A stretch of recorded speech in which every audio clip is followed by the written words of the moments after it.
Quem tem mais legitimidade para ser o regulador das instituições? Um rei ou um presidente? Não percebi, não estou. Quem tem maior legitimidade para ser o regulador das instituições? Um rei ou um presidente? O tal presidente que pode emanar dos partidos políticos? Sob o ponto de vista, evidentemente, da teoria política, é um presidente, é aquele que mais se aproxima da legitimidade democrática. Mas eu gostava de salientar que as monarquias que nós temos hoje sobreviventes, pelo menos no mundo ocidental, foram monarquias que no fundamental sobreviveram porque se adaptaram às instituições democráticas. E temos ainda hoje, no terceiro mundo, muitas monarquias que estão longe de se terem adaptado à prática da democracia. As monarquias do Golfo, mais próximo de nós, ainda com alguns esforços, Portanto, tal como há Marrocos, ditaduras em república, etc. há ditaduras em monarquia. Exatamente. No século XX, muitas monarquias acabaram, inclusivamente até com uma percentagem da população muito razoável sendo monárquica, porque por acasos da história se colaram a regimes ditatoriais. Os italianos rejeitaram em referendo o regime monárquico porque, evidentemente, o monarca se associou de uma forma ou de outra ao fascismo italiano e acabou, evidentemente, por perder essa legitimidade num referendo, aliás, no pós-guerra. As monarquias, evidentemente, por exemplo, do centro-norte da Europa, que são muito citadas e muito referidas, são regimes monárquicos que, no fundamental, se mantiveram porque associados a uma prática de consolidação da democracia e, sobretudo, porque associadas a uma prática de não governação.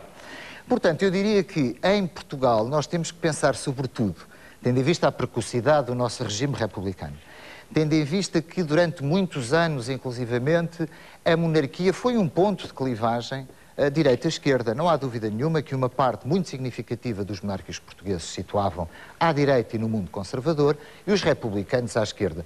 Isto não quer dizer, evidentemente, que não existissem monárquicos em oposição a Salazar, que não existisse até uma oposição monárquica de direita até a Salazar, que foi, como é sabido, talvez, em minha opinião, o grande coveiro, se quisermos, da monarquia no Portugal do século XX. Foi, de facto, Salazar, por ter sido o chefe de uma ditadura conservadora, por ter sabido encontrar um compromisso que passou por não colocar nunca a questão da monarquia, que acabou, evidentemente, por destruir os sonhos dos monárquicos serem uma alternativa, digamos, legítima ou não legítima, não interessa agora, mas essa restauração se poder ter feito.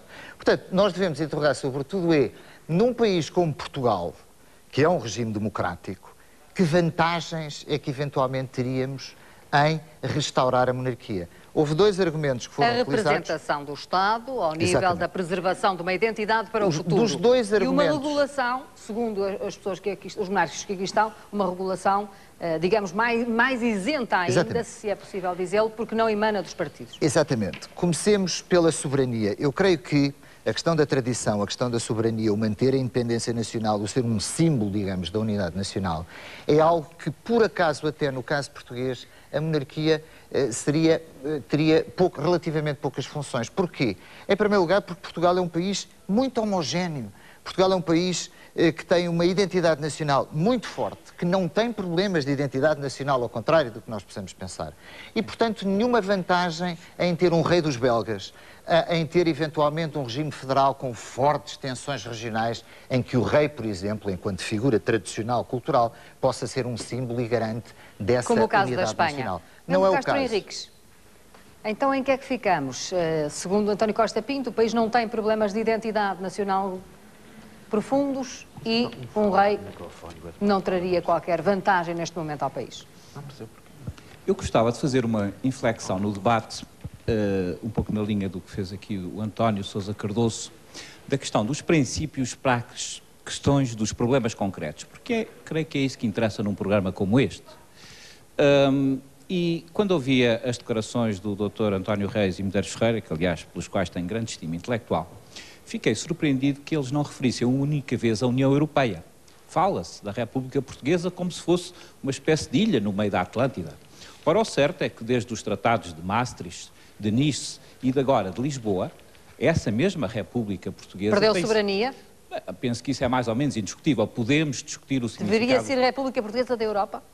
Não, o que eu quero dizer com isto é que, obviamente, que é preferível haver tratados do que cedermos a diretórios. É uma lei das relações internacionais e da ciência política que os pequenos poderes e um Estado pequeno como Portugal têm interesse em participar e fê-lo, aliás, de uma forma, a nossa diplomacia brilhante, este último Tratado de Lisboa. Mas isso não tira que os resultados objetivos e acumulados de todos esses tratados é a perda da soberania da República Portuguesa. Não falo já de aspectos simbólicos, como termos deitado fora o escudo da moeda, ou termos... Mas isso não aconteceria na mesma se tivéssemos uma monarquia? Não, já lá vou. Então estamos orgulhosamente sós na monarquia? Não podemos fazer história especulativa. O que eu quero dizer é que, precisamente, quando se fala da existência de uma dinastia, de uma dinastia que é o centro da representação monárquica, como um privilégio, isso é completamente errado. O que nós temos que pensar é contrapor àquele princípio que os economistas dizem, e bem, num certo sentido, que não há almoços grátis, temos que contrapor um outro princípio prévio à economia que é,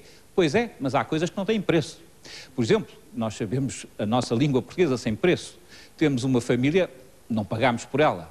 E quando se encara em todas as monarquias europeias atuais, democráticas e civilizadas, a continuidade dinástica, o que se está a dizer é que tem-se ali um bem, um património que tem valor e por isso é que é aceito pela população, mostram as sondagens de opinião na Suécia, na Espanha, mas tem que depois ser visto concretamente. No caso português, e para terminar esta minha primeira intervenção, eu creio que estamos aqui hoje não é por curiosidades históricas do que se passou há 100 anos, mas é sim para dizer porque é que hoje em dia se fala cada vez mais do elemento monárquico.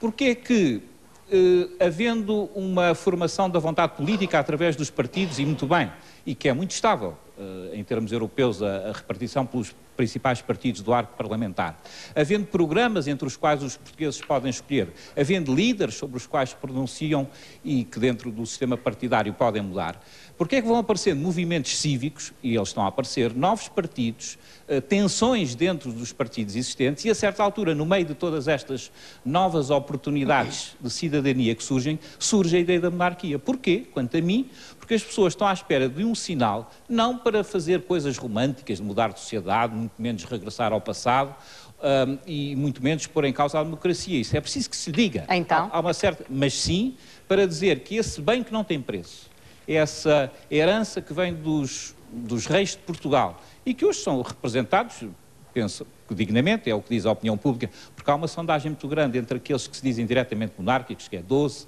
15, 17, 19%, e aqueles que aceitam uma simpatia, por exemplo, o Dom Duarte, que às vezes sobe muito, até 40, 50% da população. Há essa diferença e isso significa que as pessoas estão à espera não de que haja um sebastianismo, não estamos aqui divididos. O país não se divide entre monárquicos e republicanos. O país divide-se entre pessoas que acreditam que é preciso enfrentar as atuais crises com uma renovação da formação da vontade política, com formas de responder, talvez até com um pacto de regime, quando nós nos aproximamos da falta de maiorias absolutas, com um pacto de regime em que o sinal monárquico é muito importante. Rui Tavares. Pode pôr-se de pé, fica melhor para... Bem, boa noite, muito obrigado.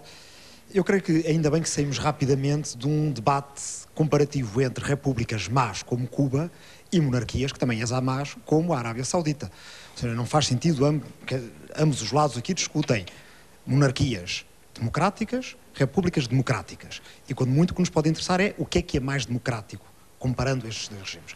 Da mesma forma, eu creio que devemos abandonar rapidamente uma falácia que é a dos graus de desenvolvimento de monarquias e repúblicas.